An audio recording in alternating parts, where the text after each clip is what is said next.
Hi guys, இன்னைக்கு வந்து 16th November. நான் ஆக்சுவலி வந்து 15க்கு வேண்டி பேசணும்னு சொல்லி எடுத்துட்டு இருக்கேன். நேற்று நைட்டு வந்து வீடியோ ஷூட் பண்ணலான்னு தான் இருந்தேன். பட் ஆனால் என்னால் ஷூட் பண்ண முடியாமல் போயிடுச்சு. ஏன் அப்படின்னா ஃபர்ஸ்ட்லேருந்து என் சேனலை ஃபாலோ பண்ணுங்களுக்கு தெரியும். ஒரு டைம் வந்து எனக்கு 10 பல்லு வாயில சொத்தேன்னு தெரியும். ஸோ வந்து 2 சிட்டிங் கூப்பிட்டுருந்தாங்க. ஃபஸ்ட்டு ஒரு 5 பல்லு அடைச்சிருப்பா, அப்புறம் ஒரு 5 பல்லு அடைச்சிருப்பா அப்படின்னாங்க. நானும் சரின்னு சொல்லிட்டு ஒரு 2 மாதம் முன்னாடி, அதாவது என் பர்த்டே அடுத்த நாள் October 3 போய் லெஃப்ட் சைடு இருக்கிற 5 பல்லையும் அடைச்சிட்டாங்க. நேற்று அதாவது 15th வந்து நைட்டு வந்து போய் கேட்க சொன்னாங்க. லைக் அப்பாயின்மெண்ட் புக் பண்ணலாம். எப்போ 2 மாதம் ஆச்சு. இந்த சைடு அடிச்சு இந்த சைடு அடைக்கவே இல்லை. ஆனால் எனக்கு இந்த சைடு தான் சிவியராக இருந்துச்சு. லைட்டாக வந்து எப்படி சொல்கிறது, நல்லா வந்து இந்த கேவிட்டி உள்ளாங்க மாதிரி எனக்கு ஃபீல். இன்சைட் கூட விசிபிளாக எனக்கு தெரியல. பட் இன்சைட் வந்து நான் கண்ணாடியில் நார்மலாக பார்க்கும்போது எனக்கு தெரிஞ்சு ஓகே சொத்தை ஆயிடுச்சு அப்படின்னு. நான் சொத்தேன்னு எதை மீன் பண்ணுறேன் அப்படின்னா இப்போ ஸ்டார்ட் ஆகிருக்கு. புரியுதா? லைக் ரொம்ப பெயின் அளவுக்கெல்லாம் எதுவுமே இல்லை, எந்த பல்லுமே இல்லை. சொத்தைங்கும் போது அந்த இடத்துல வந்து பிளாக்காக வந்து விசிபிளாக தெரியுது. இப்போ ஸ்டார்ட் ஆகிருக்கு, அந்த மாதிரி தான் இருக்குது. ஸோ அதுக்கு வந்து நம்ம போய் ரூட் கனல்லாம் பண்ண வேண்டிய அவசியம் இல்லை. சொத்தையை தூக்கிட்டு ஃபுல்லாக வந்து ஜிர்கோனியா ஏதோ இது இருக்குது. நான் எனக்கு டென்டல் சயின்ஸ்லாம் தெரியாது. பட் ஆனால் அந்த மாதிரி ஏதோ ஜிர்கோனியா தான் சொன்னாங்க. ஸோ அதை வச்சு போட்டு அடைச்சிடுவாங்க, அவ்வளோதான். ஸோ நார்மலாக பல்லு மாதிரியே அந்த மாதிரி நார்மலாக இருக்கும். நம்ம நார்மலாக அது வந்து ஒரு 10 வருஷம் 15 வருஷம் தாங்கும் அப்படின்னு சொல்லி சொன்னாங்க. என்னதுன்னு சொல்கிறேன். நேற்று போய் நைட்டு போய் சரி ஒரு அப்பாயின்மெண்ட் புக் பண்ணலாம். ஏன்னா எக்ஸாம்ஸ் வருது. எக்ஸாம்ஸ் முடிச்சதுக்கப்புறம் பண்ணலாம், இல்லைனா எக்ஸாம் முன்னாடி பண்ணிடலாம். ஸோ 2 ஆப்ஷன் தான்.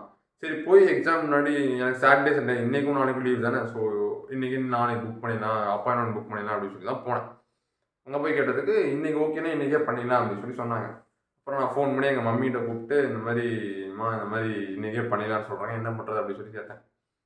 ஓகேனா பண்ணியிருப்பா அப்படின்னாங்க. சரின்னு சொல்லிட்டு அன்னையதே பண்ணிட்டேன். அதனால் நைட் நானே அன்எக்ஸ்பெக்டடாக தான் இருந்தேன். ஏன்னா சாயங்காலம் வந்து ஃப்ரெண்ட்ஸ் கிட்டே சொல்லிட்டேன், டே எல்லாம் ஜிம்முக்கு வந்துங்கடா, நீங்கள் வந்து புஷ்டே போட்டுடலாம் அப்படின்னு சொல்லி தான் சொன்னேன்.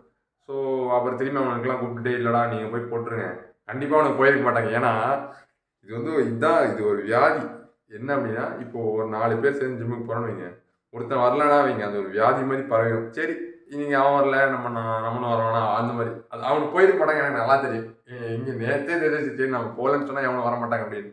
இதே மாதிரி வேறு எவனாச்சும் போகலன்னு சொன்னாலும் எனக்கும் அதே மாதிரி தான் தோணும். பட் சம்டைம்ஸ் வந்து சரி நம்ம வந்து டிசிப்ளினாக இருக்கணும் அப்படின்னு சொல்லி போகிறது உண்டு.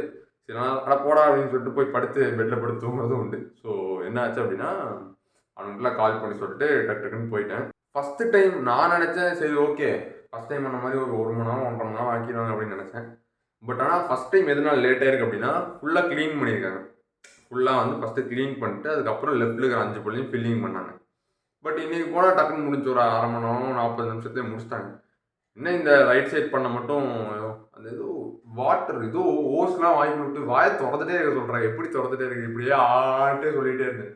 என்ன பண்ணாங்க அப்படின்னா லைக் ஒரு அக்கா வந்து ஒரு ஓஸ் மாதிரி இருக்குது, என்ன பண்ணுதுன்னா உறிஞ்சிட்டே இருக்குது. சலைவாவே வர மாட்டேங்குது, நாக்கே வரட்டுச்சு. அப்படியே விட்டு கீழே நாக்கு கெடியில் வச்சிடறாங்க. சலைவா வர வர அது அப்படியே இழுக்கு.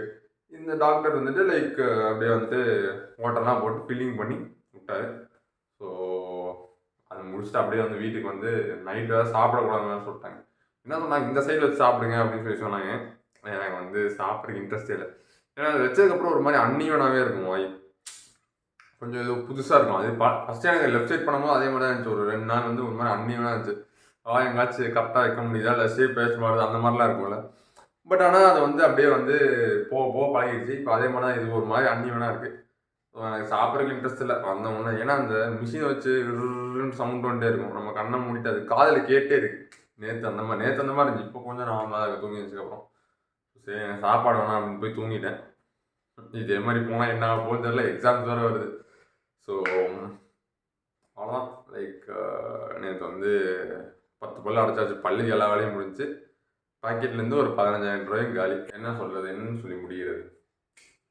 இதுதான் பிரச்சனை. இத்தனை வீடியோ பட்டியோ ஒட்ட வந்து அவுட்ரோ தர முடியல என்னால். ஆனால் வளர்த்திக்கணும், அப்படி நிறையா பண்ணணும், பண்ண வேண்டியது இருக்குது.